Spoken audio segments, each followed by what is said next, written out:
하나님 말씀 봉독하겠습니다. 요한복음 9장 1절로 7절 말씀입니다.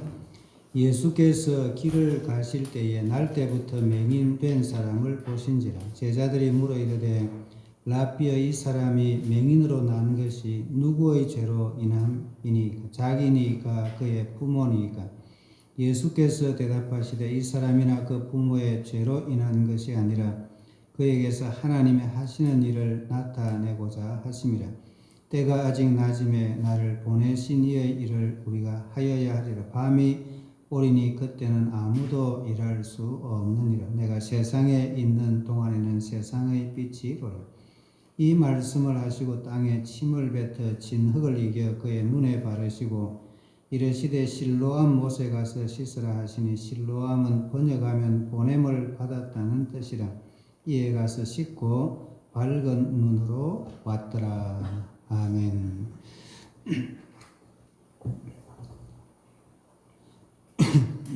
오늘 함께 예배드리는 여러분을 주님의 이름으로 환영하고 축복합니다. 계속해서 예수님의 7가지 표적이라는 주제로 설교를 하고 있습니다. 오늘은 예수님이 행하신 6번째 표적에 관해서 말씀을 드리겠습니다. 예수님이 행하신 6번째 표적은 예수님께서 날 때부터 맹인이었던 사람의 눈을 뜨게 해 주신 일입니다. 공관복음서에도 예수님께서 맹인의 눈을 뜨게 해 주신 일을 3번 기록하고 있습니다. 그런데 이 3번 모두 다 그 맹인이나 주변에 있는 사람들이 예수님께 눈 뜨게 해 주십시오 이렇게 요청했을 때 눈을 뜨게 해 주셨습니다. 이 요한복음의 맹인을 위해서는 본인이나 그 누구도 부탁한 적이 없습니다. 아무도 부탁한 일이 없는데 예수님께서 그 맹인의 눈을 뜨게 해 주셨습니다. 이것이 요한복음에 기록된 맹인이 눈을 뜬 사건의 특징입니다. 그래서 이것을 표적이라고 말하는 것이죠. 예수님께서는 맹인이 눈 뜬 이 사건을 통해서 그보다 훨씬 더 중요하고 크고 놀라운 은혜를 보여주기를 원하시는 것입니다. 과연 이 6번째 표적을 통해서 보여주시는 그 더 큰 은혜라고 하는 것은 무엇일까요? 몇 가지 질문과 함께 이 말씀을 풀어가 보도록 하겠습니다. 첫 번째 질문은 이 6번째 표적의 대상이 누구인가? 앞서 말씀드렸듯이 6번째 표적으로 눈을 뜬 그 맹인은 날 때부터 맹인이었던 사람입니다. 또 아무도 부탁한 일이 없습니다. 그 맹인도 예수님에게 눈 뜨게 해 주세요 부탁하지 않았고, 그 어느 사람도 이 맹인을 위해서 부탁한 일이 없습니다. 그런데 예수님께서 주도적으로 그 맹인의 눈을 뜨게 해 주셨습니다. 그렇기 때문에 날 때부터 맹인이었던 이 사람은 그 실제 인물이기도 하지만 상징적인 인물이라고 보아야 됩니다. 다른 사람을 대신해서 보여주는 사람이라 뜻이죠. 그래서 표적이라고 말합니다. 과연 이 맹인은 누구를 대신하는 인물일까요? 우리가 요한복음 이제 9장 1절에 보면 예수님께서 길을 가시다가 날 때부터 맹인된 사람을 보셨다, 그렇게 말씀하는데, 이 맹인을 중심으로 앞뒤에 그 등장하는 인물들이 있습니다. 그 첫 번째 인물은 요한복음 8장 59절에 나오는 사람들입니다. 이 8장 59절에 보면 그들이 돌을 들어 치려 하거늘 예수께서 숨어 성전에서 나가셨다는 말씀이거든요. 여기 그들은 과연 누구일까? 이 그들은 유대인들을 말합니다. 생명의 빛이 되시는 예수님께서 그들 앞에 계십니다. 그런데 예수님이 어떤 분이신지를 전혀 알지 못하는 사람들입니다. 그 유대인들은 예수님을 알지 못할 뿐만 아니라 예수님을 돌을 들어서 치려고 하는 그런 사람들입니다. 요한복음 8장에 보면 8장이 꽤 긴 장이거든요. 예수님과 유대인들 사이에 여러 주제로 대화하고 있는 내용이 8장에 기록되어 있습니다. 두 가지 이제 예를 들어 보면 요한복음 8장 12절 이하에 보면 예수님께서 나는 세상의 빛이니 나를 따르는 자는 어둠에 다니지 아니하고 생명의 빛을 얻으리라 그렇게 말씀을 합니다.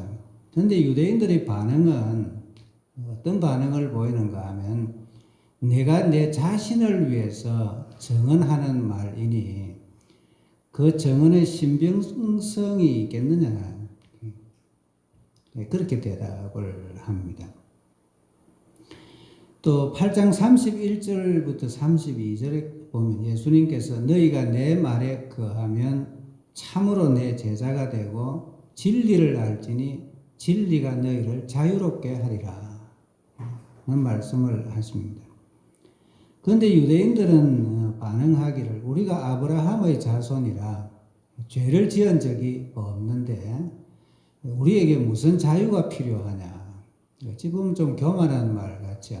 태생부터가 우리는 죄인 아닌 사람으로 태어났고 죄를 짓지도 않고 자유 같은 것은 다른 사람에게나 필요하지 우리는 그런 게 필요가 없다. 이런 이제 대답을 합니다.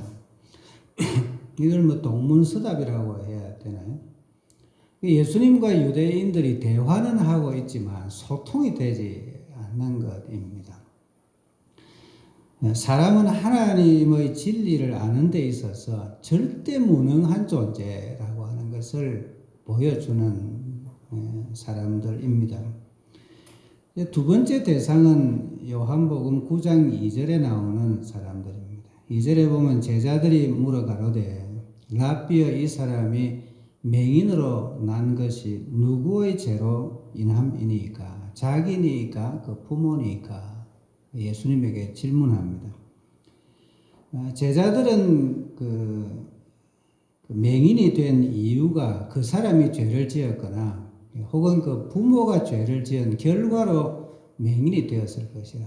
사람이 겪고 있는 고통이나 불행의 원인을 죄에서 원인이 되었다라고 보는 겁니다. 이것을 동양적인 어떤 사고로 보면 인과응보라고 하는 관점에서 보는 것이죠. 제자들도 보는 관점이 잘못되었다고 하는 점에서 보면 유대인들과 다를 바 없고 맹인과 다를 바가 없다고 볼 수 있습니다. 그렇기 때문에 이 본문에 등장하는 맹인은 어떤 사람들을 상징하는 유대인들을 상징합니다. 또 제자들을 상징하기도 합니다. 유대인들은 영적으로 예수님과 불통 상태에 있고 제자들은 그들이 사람의 문제를 보는 데 있어서 관점이 다르기 때문에 정확하게 보지를 못합니다.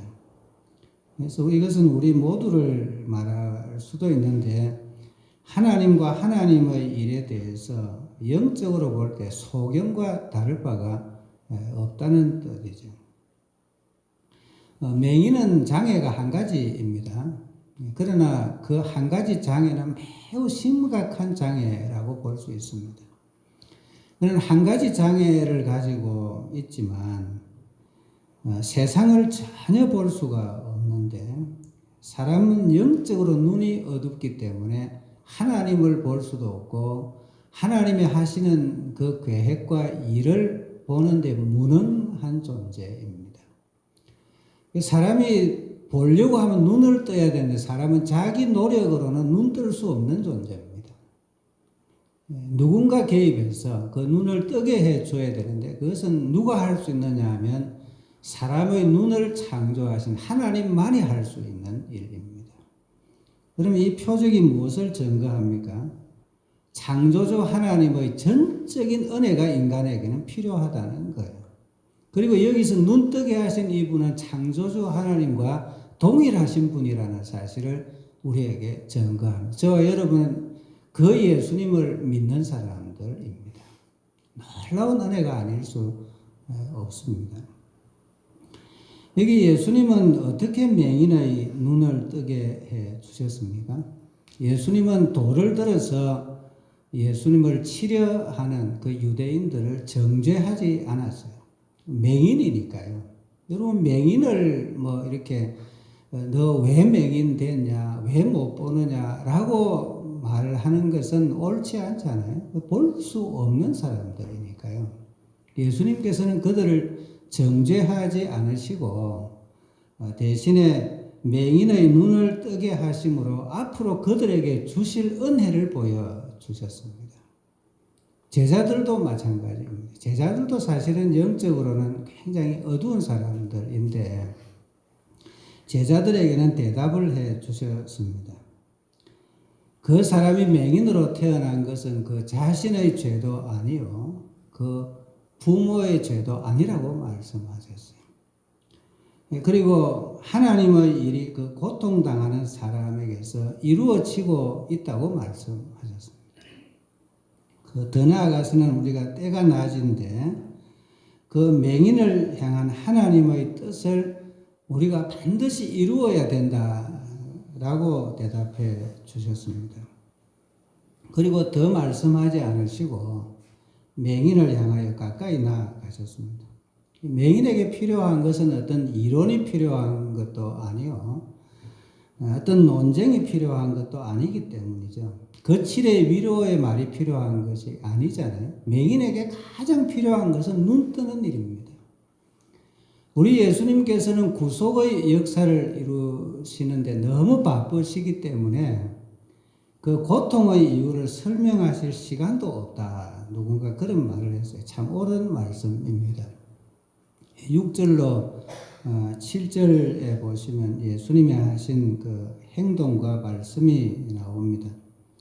이 말씀을 하시고 땅에 침을 뱉어 진흙을 이겨 그의 눈에 바르시고 실로암 못에 가서 씻으라 말씀하셨는데, 해석하기를 실로암은 보냄을 받았다는 뜻인데 이에 가서 씻고 밝은 눈으로 왔더라, 이 말씀입니다. 이 말씀을 보면 예수님께서 맹인의 눈을 치유하시는 이 방법이 좀 특이하죠. 예수님께서 땅에 침을 뱉어서 진흙을 이기고 그 진흙을 맹인의 눈에다가 바르셨습니다. 그리고 실로암 못에 가서 씻으라고 말씀합니다.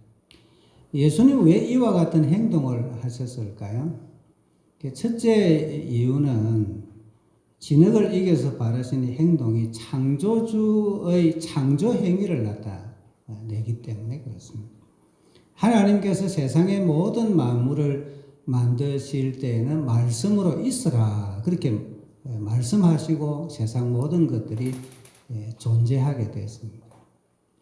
창조주이신 예수님께서 왜 그렇게 못하시겠어요? 다른 분들을 치료할 때는 말씀으로 하셨거든요.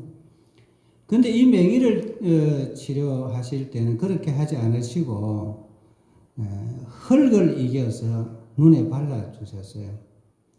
진흙을 이길 때 물을 사용하지 아니하시고 침을 뱉어서, 침도 뭐 좀 여러 차례 뱉었을 것 같아요.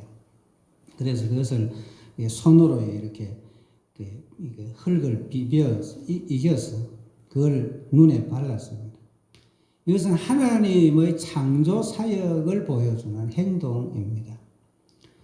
창조하시되 그냥 창조하신 것이 아니고 손수 빚어서 만드셨다는 것을 보여주는 사랑의 표현이라고 할 수 있습니다.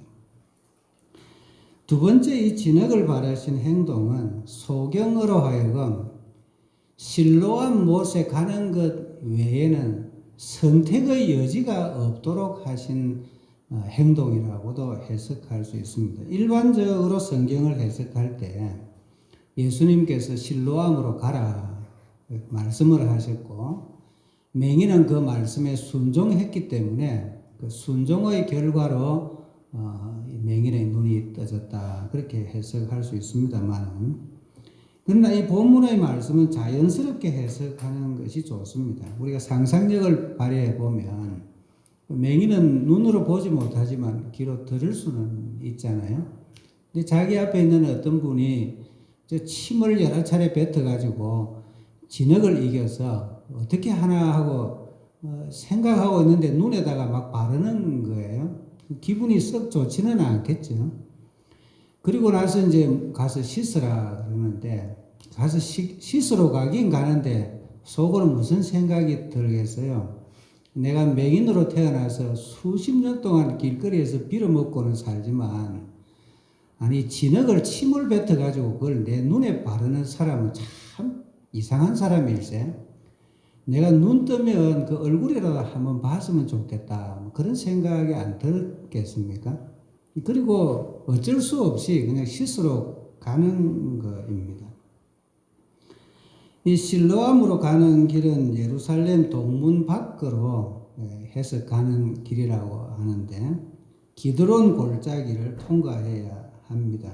이 기드론 골짜기는 어둠의 골짜기, 혼탁한 골짜기 그런 뜻인데 그 기드론 골짜기의 상부에 이제 기혼샘이라고 하는 샘물이 솟아나고 그 물이 그 골짜기를 통과해서 제일 아랫부분에 물이 모이는 곳이 이제 그 실로암이라고 하는 곳입니다. 그래서 이 실로암으로 보냄을 받았다 이런 뜻은 고난의 골짜기를 걸어서 내려갈 수밖에 없는 우리 사람을 뜻한다는 거예요. 우리 사람이 원하지 않지만 다 불행의 길을 걸어가고 있지 않습니까?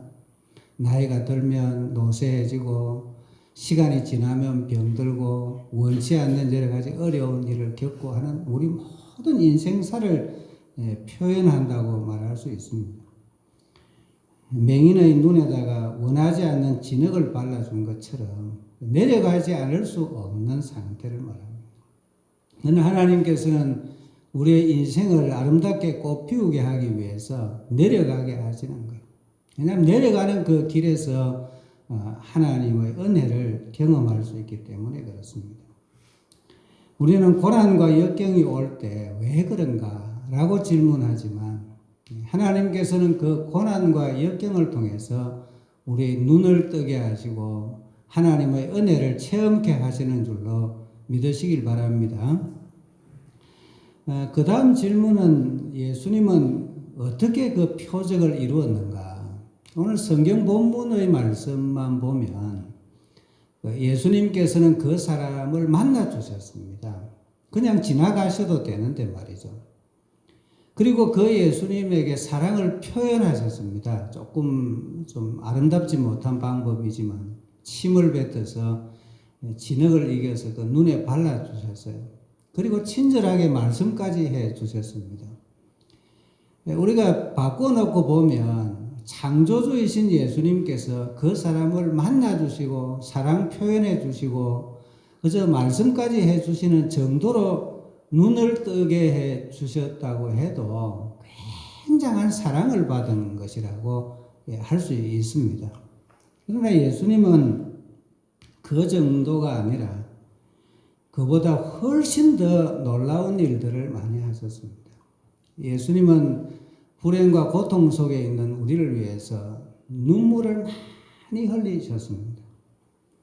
우리를 위해서 땀 흘려서 기도하셨습니다. 겟세마네 동산에서 기도할 때는 땀이 땅에 떨어지는 핏방울같이 되었다 그랬습니다.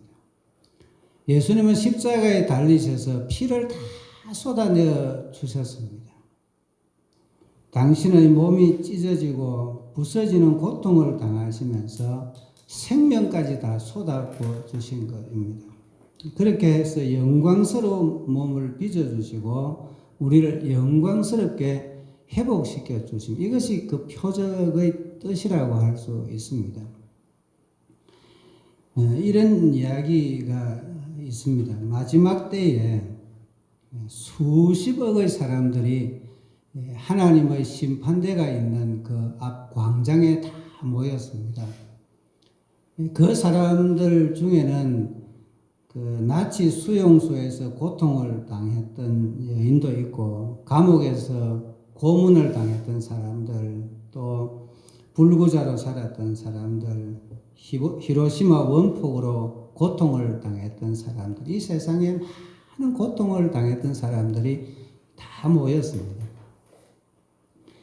그들은 대표자를 선출하여서 판결을 내리기를 하나님께서 세상을 심판하실 재판관이 되려고 하면 하나님을 사람으로 만들어서 이 세상에 내려보내야 된다고 판결을 했어요. 그리고 내려가되 그냥 내려가서는 안 된다 그랬습니다. 가장 가난한 사람이 되어야 되고 아버지가 없는 집에서 동생들을 부양해야 되고 가족들로부터 미친 사람이라고 손가락질도 당해야 되고 가장 친한 친구들에게 배신도 당하고 공정하지 못한 재판관에게 억울한 재판을 당해야 되고 고문을 당하고 그리고 죽되 그냥 죽어서는 안 되고 모든 사람들이 외면하는 외로운 죽음을 당해야 한다. 그렇게 판결을 했어요. 그래서 모든 고통당하는 사람들의 대표가 그 판결문을 다 읽어 내려갔을 때에 거기 모인 사람들에게 긴 침묵이 흘렀습니다. 아무도 말하는 사람이 없었어요. 왜 아무도 말하는 사람이 없었을까요? 하나님께서는 그 판결을 이미 실행하셨기 때문에 하나님의 아들이신 예수님께서 그 판결대로 이 땅에 내려오셨고 그 판결문대로 행하셨고 사람들이 당하는 모든 고통을 대신 당하셨다는 것을 알았기 때문에 그렇습니다. 예수님께서는 우리의 눈을 뜨게 해 주시려고 십자가의 고난을 당해 주신 줄로 믿습니다. 이것이 그 표적이 이루어진 실제의 모습입니다. 마지막 질문은 이 표적의 목적은 무엇인가 하는 것입니다. 제가 설교 초두에 이 표적이 한 맹인의 눈을 뜨게 하신 것만은 아니라고 말씀을 드렸죠. 어떤 상징적인 내용이 있다 말씀을 드렸습니다. 예수님을 인지하지 못하는 사람들의 눈을 열어주고자 함이라. 그래서 맹인이 눈을 뜨는 이 표적을 통해서 주시는 영적인 진리는 사람이 자기 노력만으로는 결코 하나님을 알지 못한다는 겁니다. 오직 예수님께서 눈을 뜨게 해주시는 은혜로 된다는 것입니다. 저는 말씀을 드렸죠. 그런데 이 표적을 보면 그 인간의 노력이 한 가지 더해진 것이 있는 것을 볼 수 있습니다.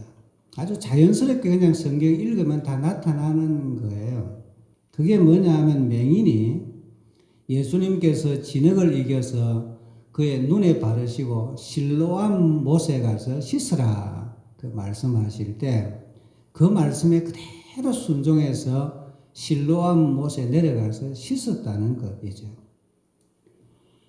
그런데 여기 이제 7절에 보면 그 해석을 해 놓았는데 실로암은 번역하면 보냄을 받았다는 뜻이라 그렇게 되어 있습니다.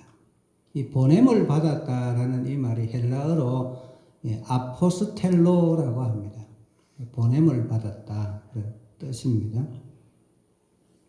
이 아포스텔로라는 말은 그 세상에 보냄을 받아서 오신 예수님을 상징합니다. 실로암 못이라고 하는 것은 그저 장소적인 의미도 있지만 이 세상에 보냄을 받아서 오신 예수님을 상징하는 연못인 거죠. 맹인이 보냄을 받았을 때 순종해서 실로암으로 내려갔다 이 말은 그가 보냄을 받아서 이 땅에 오신 예수님을 믿었다 그런 뜻입니다. 이것도 오직 은혜로 된 일입니다. 순종 안 할 수도 있었죠. 거역할 수도 있었을 거예요. 유대인들처럼. 그런데 이 맹인은 예수님의 말씀을 그대로 믿고 실로암까지 갑니다.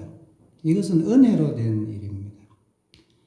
그리고 예수님을 믿고 예수님의 말씀을 믿고 내려갔더니 눈이 열려졌어요. 은혜 위에 은혜가 임한 일입니다. 이것이 신비입니다. 우리들이 하나님을 어떻게 믿게 됐나요? 예수 믿으니 하나님이 믿으신 거예요. 교회 나와서 내가 알지 못하는 사이에 예배드리고 하는 가운데 이상하게도 세상을 바라볼 때 하나님은 존재하시는 것이 분명해. 나는 하나님이 지으신 사람이야 라고 보는 눈이 열리게 된 줄로 믿습니다. 예수 믿어서 된 일입니다. 놀라운 일이 우리에게도 사실은 일어난 것입니다. 사도 바울은 유대인들을 대표할 만한 사람입니다. 그는 성경을 잘 알았던 사람이고 아주 종교적인 열심도 굉장했던 사람입니다. 그는 예수님을 돌로 쳐서 죽이려고 하지는 않았지만 예수 믿는 사람들을 돌로 치는 일에 앞장섰던 사람입니다.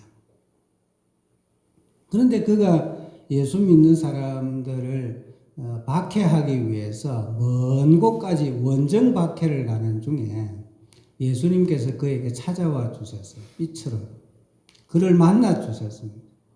그의 어두운 눈을 뜨게 해 주셨어요. 새로운 눈이 열렸습니다.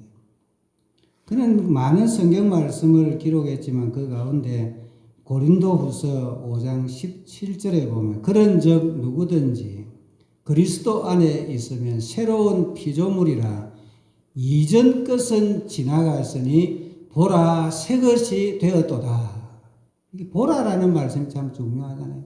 나에게 이루어진 이 일을 나는 보았다는 거예요. 뭘 보았습니까? 내가 전에는 성경을 보아도 하나님의 구원의 역사를 모르고 봤는데 예수님 만나고 보니까 구약 성경 전체가 오실 예수님을 증거하는 것을 눈으로 보게 됐다는 거예요. 할렐루야. 여러분, 저와 여러분이 예수님을 믿고 보면 성경은 다 열려지게 되는 줄로 믿습니다.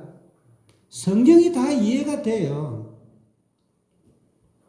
하나님의 세계가 보입니다. 세상 만물이 그냥 지어졌다는 건 이해가 안 되는 거예요. 예수 믿고 보면 다 보이는 거예요.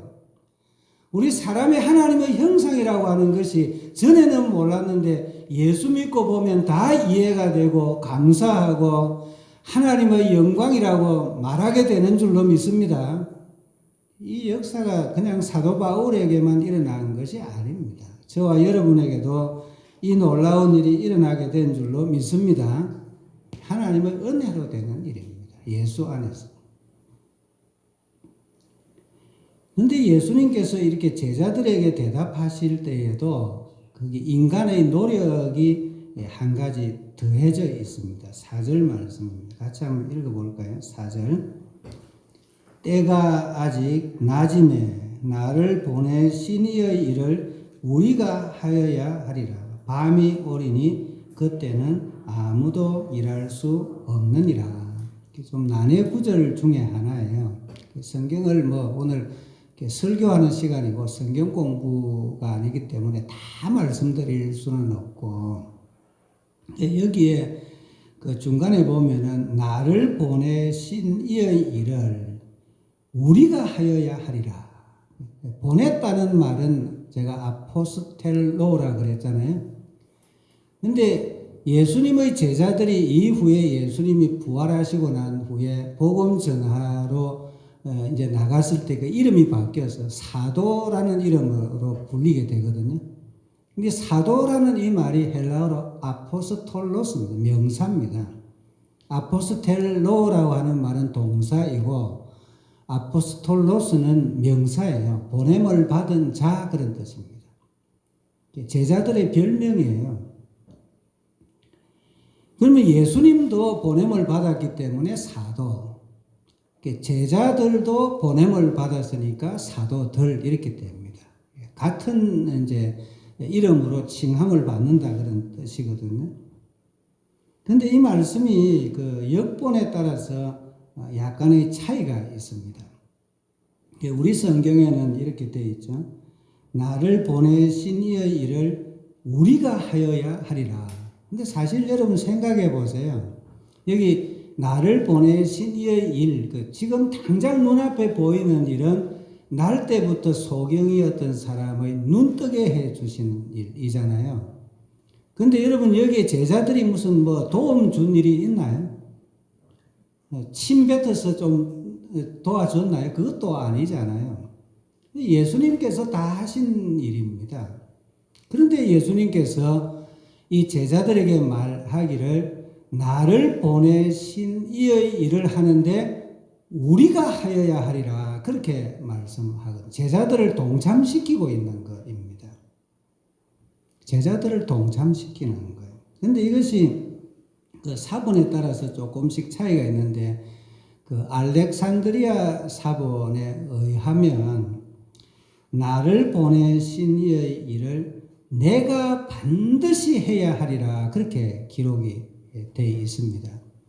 이제 다 그런 건 아니고 대부분의 사본들에는 우리가 하여야 하리라 말씀을 기록했는데 이것은 예수님께서 말씀하신 그대로라고 보시면 됩니다. 예수님 그렇게 말씀을 하셨어요. 근데 제자들은 그 말씀을 그대로 받았지만 나중에 성경을 기록하면서 양심상 우리가 예수님께서 하신 그 놀라운 일에 우리가 동참하는 것은 부끄럽다, 황송하다. 그래서 겸손한 마음으로 생각하는 중에 이걸 기록하지 않았나 저는 그렇게 봅니다. 근데 이해가 되시죠? 무슨 말씀이죠?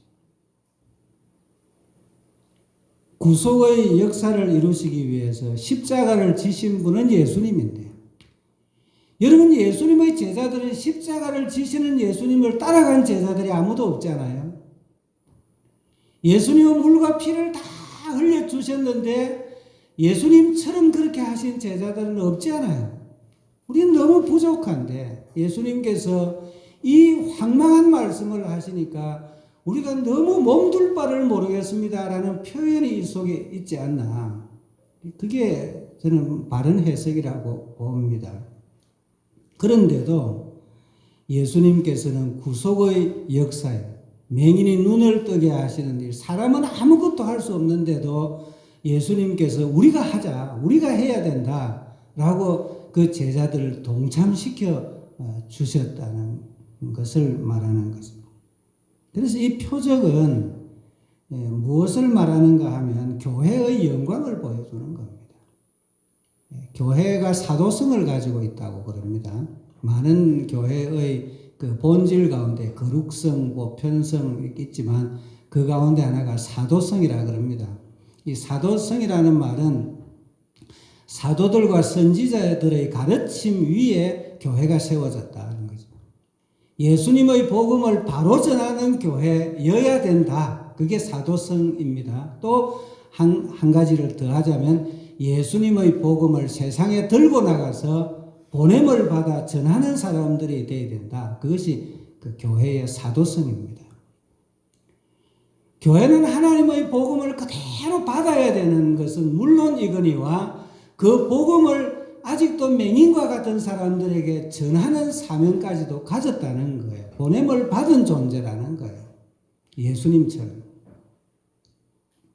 그런데 놀라운 것은 교회가 예수님의 복음을 그대로 받아서 그대로 전하기만 하면 사람들의 눈이 떠지게 된다는 거예요. 지금도 예수님께서는 교회를 통해서 사람들의 영의 눈을 뜨게 하고 계신 줄을 믿습니다. 물론 우리나라에 많은 선교사님들이 들어오셨죠. 순교하신 분도 계세요. 가난을 본업처럼 알고 살았던 선교사님들도 참 많습니다. 그러나 그들이 우리의 눈을 뜨게 해줬나요? 사람이니까요. 사람이니까 우리의 이 육신의 눈도 개안 수술을 해서 전혀 불가능한 사람 눈 뜨게 하는 것이 힘든데 우리의 영의 눈을 어떻게 뜨게 해주겠어요? 근데 예수님께서 그들과 함께 하셔서 우리의 눈을 뜨게 해 주신 줄로 믿습니다. 우리는 하나님의 은혜가 아니면 아무것도 볼 수 없었던 맹인들이었습니다. 예수님께서 눈을 뜨게 해 주심으로 오직 은혜로 예수님을 믿고 예수님을 알고 이 세상이 하나님의 창조된 세상인 것을 알게 된 줄로 믿습니다. 하나님의 은혜로 된 일이에요. 더 나아가서 우리들을 교회로 부르시고 동력자로 삼아 주시고 그리고 복음을 통해서 영의 눈을 뜨게 하시는 일도 친히 이루어 주십니다. 사실 세상은 본래 하나님을 알지 못합니다. 교회를 욕하는 것이 세상 사람들의 본질입니다. 영적으로 다 맹인들이에요. 세상 탓할 거 없습니다. 예수님의 제자들이 저 사람들은 무슨 죄가 있어? 사실 죄인 맞습니다. 그러나 보지 못하는 것이 무슨 큰 잘못인가요? 그 사람에게. 타고나면서부터 보지 못하는 것이니까요. 정죄할 필요가 없습니다. 우리가 할 일은 그들을 긍휼히 여기고 교회의 본연의 사명을 다하기만 하면 영의 눈을 뜨게 하는 일은 예수님이 이루어 주실 줄로 믿습니다. 사도들이 전한 복음 위의 교회를 바로 세우고 우리들도 우리 주님과 더불어 하나님의 복음 전해서 영의 눈을 뜨게 하는 저와 여러분 되기를 주님의 이름으로 축원합니다.